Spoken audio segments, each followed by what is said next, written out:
Olá, caros alunos. A aula de hoje será sobre a internet na educação. Se olharmos profundamente, vamos perceber que a internet ela não é um software, ela não é um programa. E sim, ela é uma ligação entre equipamentos. Ela é um meio de comunicação. Vamos ver o histórico da internet. Vocês agora vão assistir um clipe sobre toda a história da internet. Prestem atenção. A internet surgiu nos Estados Unidos de um projeto militar no período da Guerra Fria, nos anos 50. O objetivo era conectar os mais importantes centros universitários de pesquisa americanos com o Pentágono, para a troca de informações rápidas e protegidas no caso de uma guerra nuclear.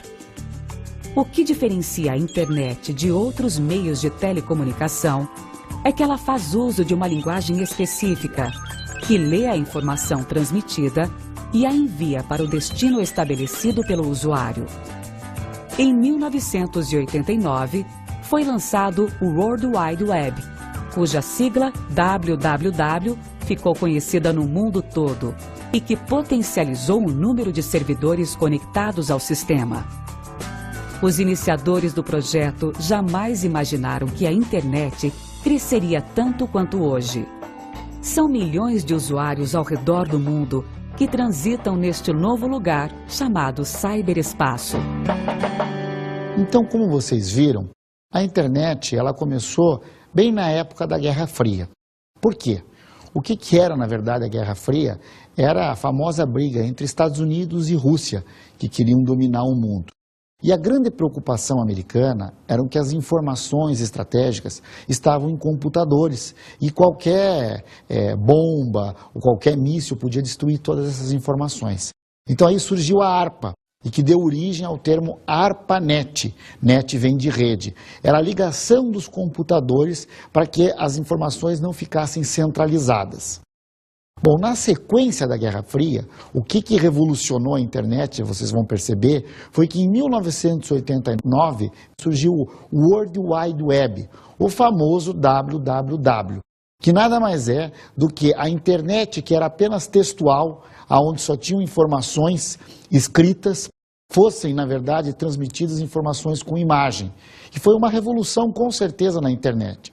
E a grande popularização, aonde a internet ficou difundida no mundo, foi na década de 1990. Então vocês vão perceber que em 1990 em diante, aí que a internet ficou popular, aonde todas as pessoas conheceram esse recurso chamado internet. As primeiras experiências, então, com a internet surgiam no meio acadêmico. Por que no meio acadêmico? Porque a evolução, os grandes computadores estavam presentes nas grandes universidades americanas, que na época eram 4 que se destacavam. Era a Universidade de Stanford, a UCLA, a Universidade de Los Angeles, da Califórnia, a Universidade de Utah e a Universidade de Berkeley. Então essas 4 universidades que começaram a pesquisar e a trabalhar com a famosa ARPANET, que nada mais é do que essa troca de informações. Elas começaram, na verdade, a trocar informações, para que cada informação presente em sua universidade pudesse ser transmitida de uma forma muito rápida, para que se tivesse algum problema em uma universidade, a outra universidade assumia o comando dessas informações. Então isso que aconteceu, que foi o surgimento da ARPANET. Mas o que é então a ARPANET? Prestem atenção. ARPANET, sigla em inglês para Agência de Pesquisas Avançadas em Projetos de Rede. É uma rede de longa distância criada a partir de 1965 pela Agência de Pesquisas Avançadas, ARPA, em consórcio com as principais universidades e centros de pesquisa dos Estados Unidos, com o objetivo específico de investigar a utilidade da comunicação de dados em alta velocidade para fins militares. É conhecida como a rede-mãe da internet e foi colocada fora de operação em 1990, uma vez que estruturas alternativas de rede já cumpriam o seu papel nos Estados Unidos. Então, como vocês perceberam, a ARPANET ela surgiu para fins militares. Mas depois que a Guerra Fria perdeu o seu sentido, se já existia toda uma rede, toda uma infraestrutura, todo um trabalho, todo um projeto, por que não utilizar para o lado de bens pacíficos? Por que não utilizar para a questão acadêmica, para a questão da pesquisa, da troca de informações? Então foi isso que aconteceu. TCP/IP. Na verdade, em 1974, surgiu um idioma de computadores. Então, TCP é um protocolo. É um sistema que faz com que todas as pessoas conversem na mesma língua. O que acontecia é que com o surgimento de várias tecnologias, de hardwares, de equipamentos no mercado, esses equipamentos não se conversavam.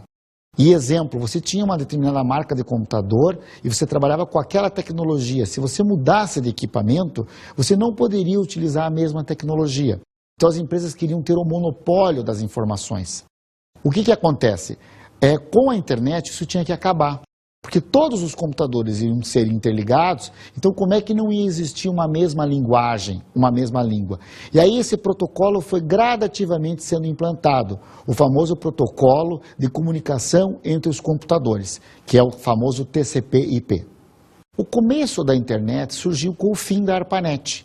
Em 1990, a ARPANET deixou de existir e a internet teve início como? Com uma infraestrutura de 1.500 subredes e 250 mil hosts, quer dizer, 250 mil equipamentos interligados. Foi assim que surgiu a internet. Na sequência, foi o World Wide Web, que é rede de alcance mundial. O web vem de rede, o wide de alcance, o world vem de mundo.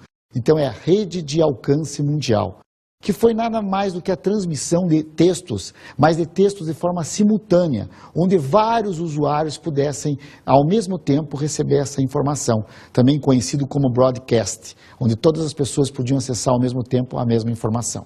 Isso foi com o surgimento do World Wide Web.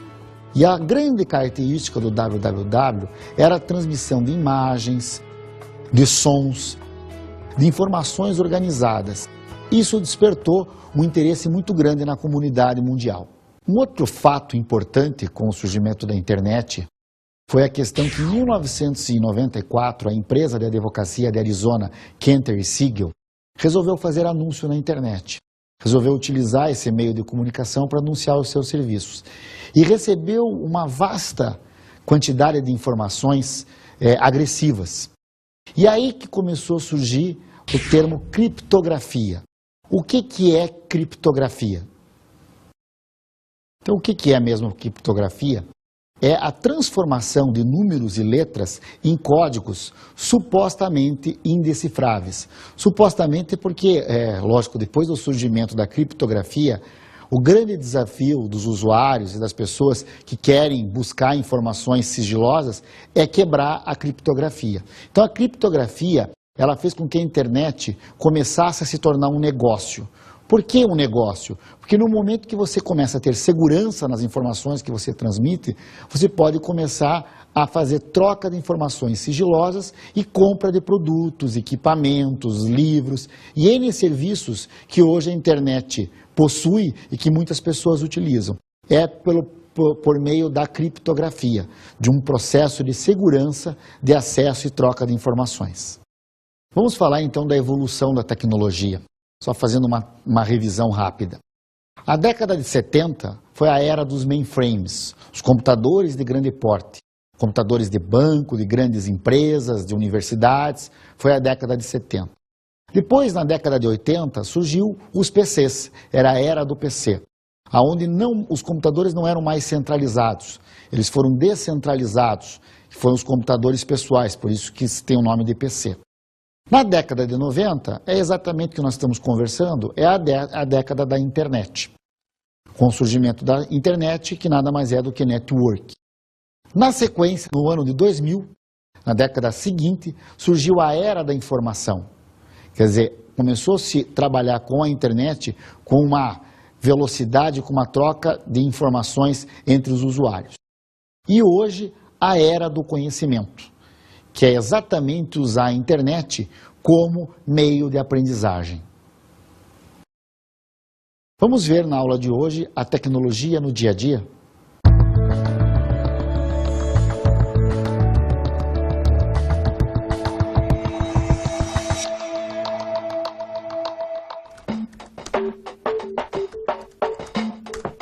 Que bom!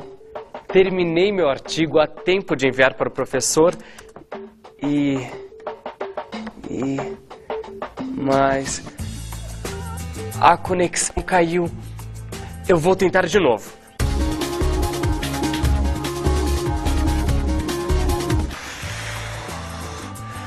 Não deu certo outra vez. Puxa, eu não posso perder o prazo. Ainda bem que eu tenho o telefone do provedor aqui.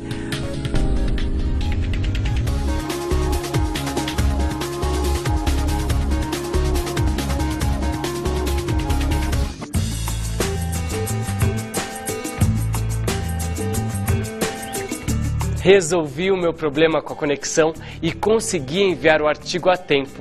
Viram como a internet é importante em nossas vidas? Hoje, dificilmente conseguimos realizar atividades no trabalho, na faculdade ou até mesmo nos comunicar sem a internet. Com ela, navegamos em sites de busca, fazemos algumas pesquisas, comunicamos via e-mail ou programas de mensagens instantâneas, realizamos atividades do nosso dia a dia no trabalho e até falamos com parentes e amigos distantes usando o e-mail e a webcam. A internet revolucionou a forma de comunicação. É uma ferramenta tecnológica que veio para ficar. Então, como vocês perceberam, a internet não é apenas uma fonte de pesquisa. Ela é, na verdade, um meio de comunicação para aproximar as pessoas, para fazer com que as pessoas se comuniquem. Estrutura da internet. Vamos ver como é formada a estrutura da internet. Prestem atenção.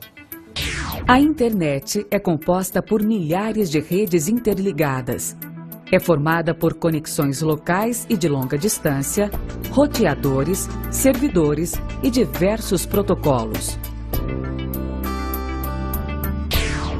Então, como vocês perceberam, a internet não tem dono. A internet não é dos americanos, não é dos alemães, não é dos brasileiros. A internet, ela é uma anarquia. Muitas pessoas até usam esse termo. Ela não existe dono. E o que acontece? A internet nada mais é do que essa ligação entre equipamentos, computador, modem, linha telefônica, programa de comunicação, browsing para pesquisa. Quer dizer, ela tem essa postura onde a principal característica é a liberdade. Intranet, o que é intranet? Intranet é uma rede local, uma LAN, de uma empresa que utiliza a ferramenta da internet. Então as empresas, elas aproveitam a infraestrutura da internet e elas criam suas próprias intranets. São internet que pessoas, não é toda pessoa que tem acesso a essas informações, somente os colaboradores, somente os funcionários daquela empresa. Então tem esse nome de intranet, interna, só as pessoas de uma empresa têm acesso. Outro termo usado é extranet. O que é extranet? É a rede WAN. É Wide Area Network. Também ela é a mesma coisa que a intranet. As pessoas não é qualquer pessoa que tem acesso à extranet. Mas é a questão de você ligar duas empresas ou mais em redes locais, utilizando o mecanismo da internet. Só que as outras pessoas não enxergam, não têm acesso a essa informação. A diferença é que tem uma empresa num local e outra empresa num outro local. Isso chama extranet. Vamos falar agora sobre cybercultura, que nada mais é do que uma nova cultura que surgiu em relação ao uso da internet. O que é de fato cybercultura? É uma derivação do cyberespaço, aonde as pessoas começam a criar comunidades para a troca de informações. Na verdade, cybercultura é toda essa evolução da internet e, inclusive, o próprio David Thornburg fala da seguinte afirmação a respeito disso. O rádio demorou 38 anos para atingir um público de 50 milhões de pessoas. A televisão demorou 13 anos para atingir esse mesmo público. Mas a internet demorou apenas 4 anos. Como vocês viram, o professor David quis demonstrar exatamente essa disseminação da internet na vida das pessoas. Quer dizer, a velocidade que ela atingiu esse público. Quer dizer, o rádio levou 38 anos para atingir 50 milhões de pessoas. A televisão já levou 13 anos. E a internet, em apenas 4 anos, ela conseguiu atingir o mesmo público. Quer dizer, veja a velocidade. Por isso que começaram a surgir essas cyberculturas, essas comunidades para discussão e para troca de informações. Vamos agora falar sobre a influência da internet na educação. Já que a internet revolucionou o mundo, como que ela foi adaptada, como ela foi trabalhada, como ela deve ser trabalhada na educação? Para o professor José Manuel Moran, a internet é uma tecnologia que facilita a motivação desses alunos. Por quê? Pela novidade que ela desperta e pelas possibilidades inesgotáveis de pesquisa que ela oferece. Ela ajuda a desenvolver a intuição, a flexibilidade mental, a adaptação a ritmos diferentes, preservando a velocidade que cada aluno acessa a informação. A internet é fato e deve ser trabalhada não como novidade e fonte inesgotável de informação, mas como ferramenta que pode potencializar a aprendizagem. A aprendizagem acontece quando o estudante manipula a informação, transforma e, principalmente, sociabiliza este conhecimento.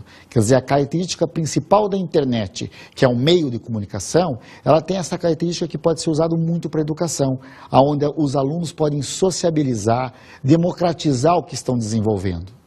Futuro digital.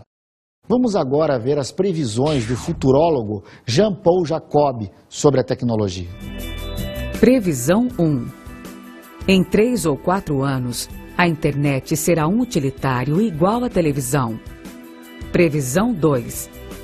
Atualmente, cerca de 379 milhões de pessoas têm conexão com a internet. Talvez 20% delas, cerca de 70 milhões, estejam conectadas neste exato momento. Previsão 3. Os 3 produtos que mais penetraram em nossa vida nos últimos 5 anos não foram previstos por ninguém: celular, laptop e CD. Previsão 4.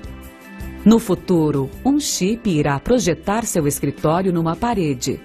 Numa tecla, será a biblioteca. Na outra, a agenda ou o micro.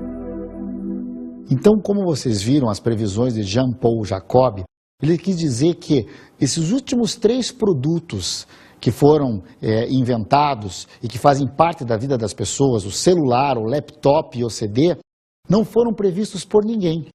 Então a tecnologia, ela é muito dinâmica.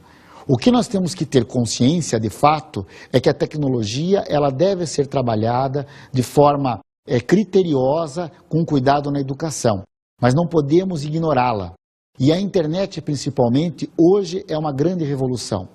Fases da informática na educação. Como eu recapitulei as fases da tecnologia no mundo dos computadores, vamos ver na educação o que aconteceu. A primeira fase foi o ensino da informática. As pessoas utilizaram os computadores nas escolas para ensinar a ferramenta, o uso da informática. Uma segunda fase foi a questão dos softwares educativos. Elas viram que não era para ensinar as pessoas a técnica do computador, e sim utilizar softwares educativos com conteúdos pedagógicos para auxiliar o processo de ensino-aprendizagem. Já numa terceira fase, surgiram os softwares de autoria. Em vez de vocês terem softwares prontos, programas prontos, as pessoas iam desenvolver seus próprios softwares educativos.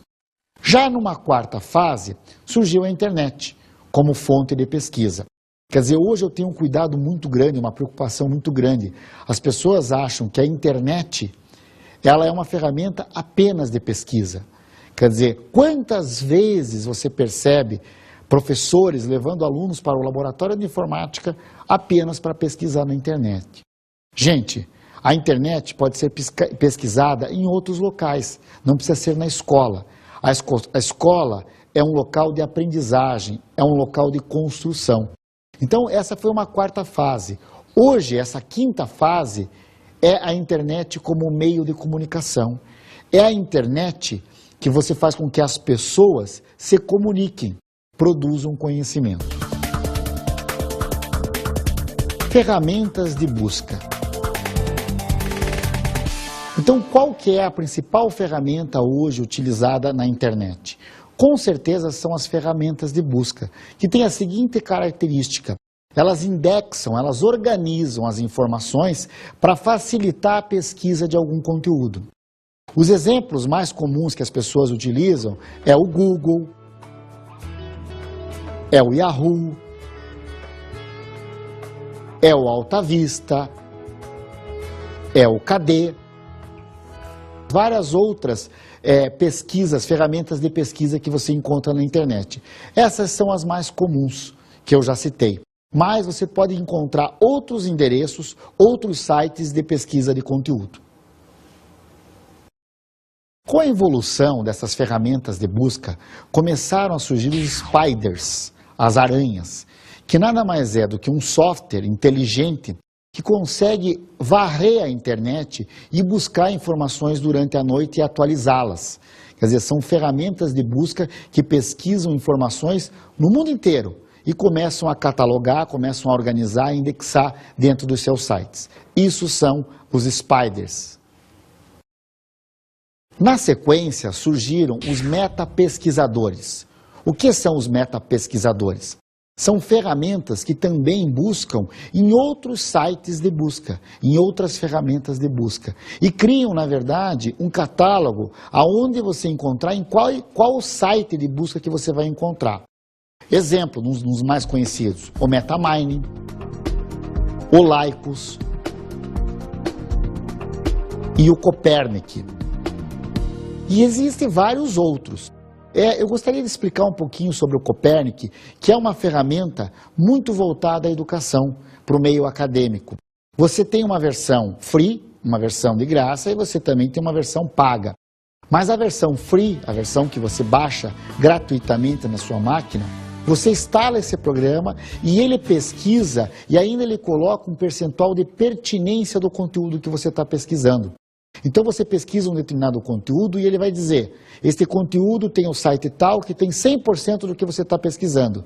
Esse outro conteúdo já tem 70%, 80%. E ele pesquisa em todos os sites que ele tem catalogado nessa área de ferramentas de pesquisa. No Google, no Yahoo, no KD, e N ferramentas. E você vai administrando e ele deixa isso armazenado, essa pesquisa. Amanhã, quando você for encontrar uma informação, está lá, catalogado, armazenado. Então é uma ferramenta que eu diria mais voltada à educação. E não deixa de ser também uma ferramenta de pesquisa avançada e inteligente. Ferramentas de comunicação. Eu acredito que aqui é a principal característica da internet para a educação. É a interação entre esses usuários. Quer dizer, a troca de informações que esses usuários podem fazer por meio da internet. Neste caso, a internet ela tem uma característica e uma divisão em relação a essas ferramentas de comunicação. Então, primeiro, existem as ferramentas assíncronas e as ferramentas síncronas. Então, vamos ver qual que é a característica de cada uma delas.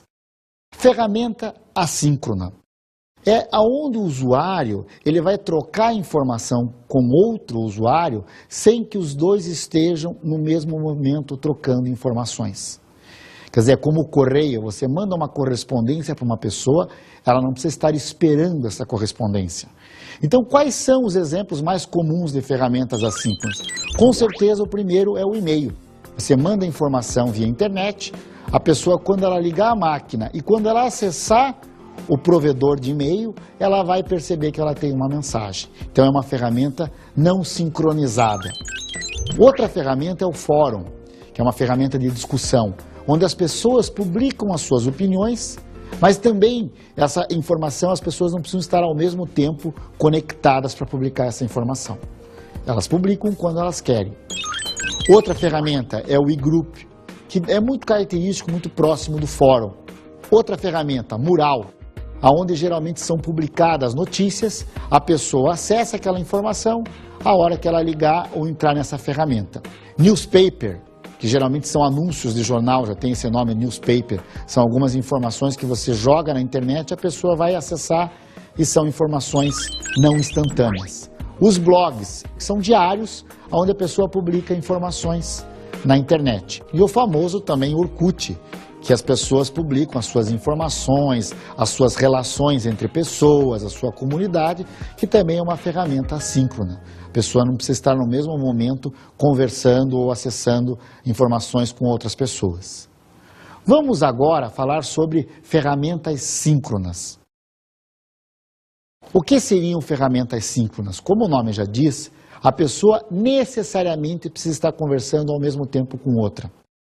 É como você estar conversando com uma pessoa no telefone. Você não pode conversar e depois a pessoa atender o telefone num outro momento. Então são ferramentas que precisam estar sincronizadas. A mais comum que as pessoas conhecem na internet é o tal do chat. O chat nada mais é do que o bate-papo. As pessoas precisam estar ao mesmo momento conversando entre si. É uma ótima ferramenta na educação. Existe também na sequência o chat estruturado, que às vezes o chat ele é um pouco desorganizado. As pessoas trocam informações, mas às vezes acontecem informações, como que eu diria, em paralelo, conversas cruzadas. Imagine isso na educação. É um problema difícil de ser quebrado. Uma forma de se trabalhar com chat na educação é o famoso chat estruturado. O que acontece? O professor ele tem alguns slides, algumas ferramentas de auxílio, que as imagens vão passando e os alunos têm que discutir em relação àquelas imagens. Você consegue ter um maior controle da informação. Uma outra ferramenta também utilizada, uma outra ferramenta de comunicação na internet é a famosa videoconferência. O famoso videoconferência onde as pessoas assistem uma palestra e se comunicam com o palestrante.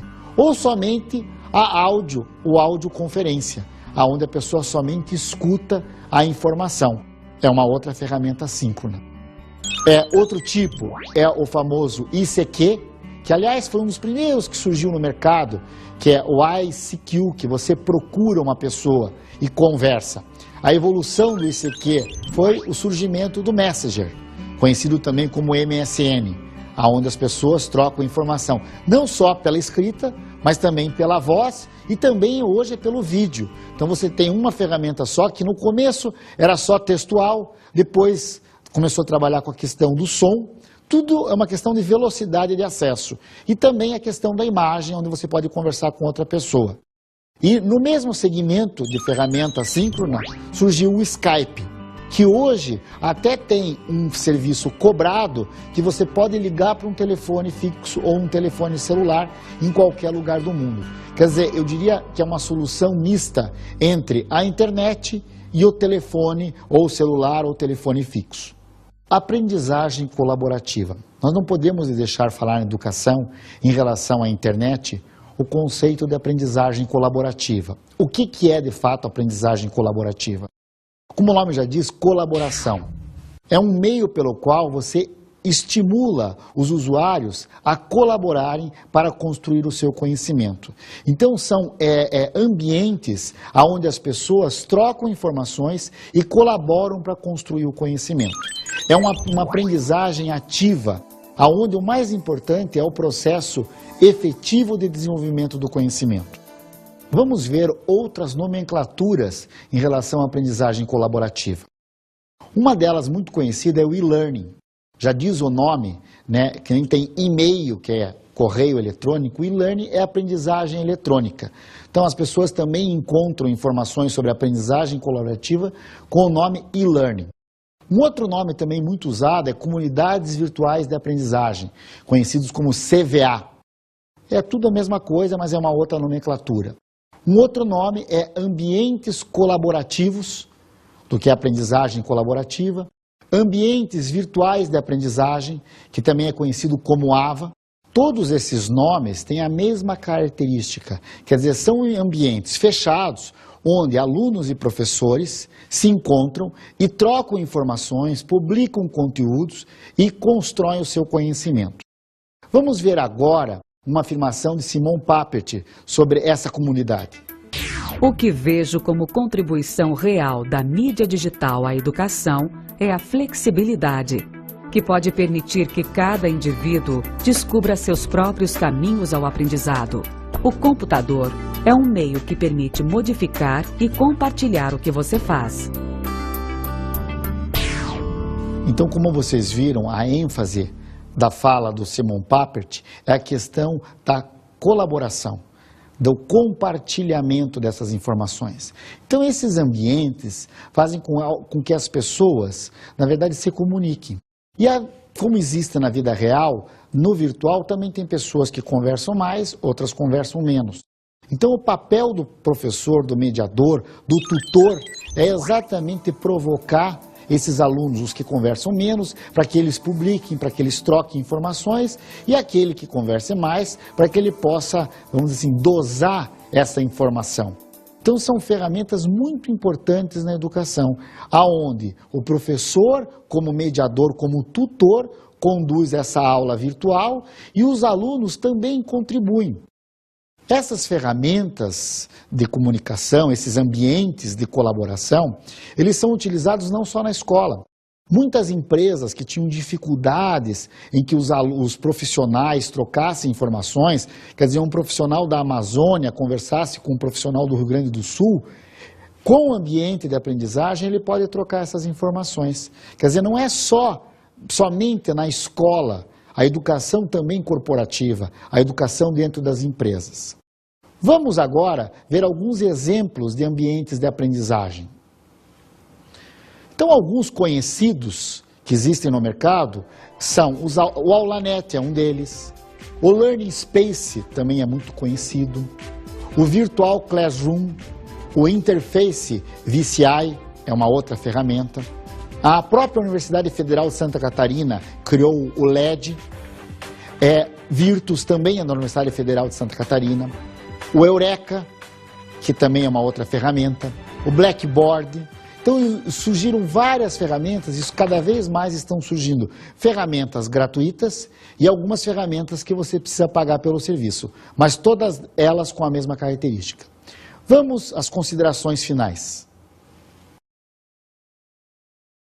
O grande teórico e pesquisador das organizações, Peter Senge, faz a seguinte reflexão, que as pessoas elas costumam aprender em equipe, mesmo nas empresas. Cada vez mais as empresas estão valorizando o trabalho em equipe. Então o ambiente de aprendizagem é um meio muito interessante de você estimular e de você desenvolver essa habilidade, que as pessoas possam trocar informações em equipe, produzir em conjunto, colaborar, compartilhar o conhecimento. E para encerrar esse assunto, vamos ver uma animação. Filho, há 3 coisas que eu quero que você nunca se esqueça. Case por amor. Nunca desista de um sonho. E sempre faça backups dos seus arquivos do computador. Espero que a tecnologia não chegue neste ponto, aonde que até em casa as pessoas precisam ser conduzidas pela tecnologia.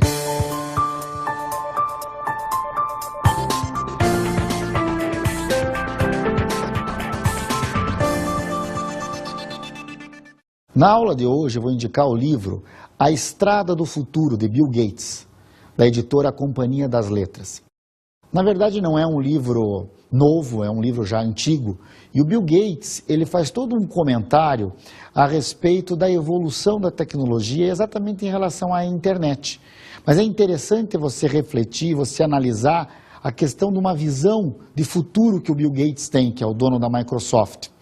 Eu tive a oportunidade de assistir uma palestra com o Bill Gates e percebi exatamente que ele quis demonstrar tudo que tem de evolução no mundo e que ele previu 10 anos antes e que estavam acontecendo naquele dia da palestra. Quer dizer, esse livro ele demonstra, eu diria que ele é um clássico da tecnologia e ele demonstra exatamente a visão de como que as pessoas, como que a educação, como que a internet ia influenciar a vida das pessoas. Muito obrigado.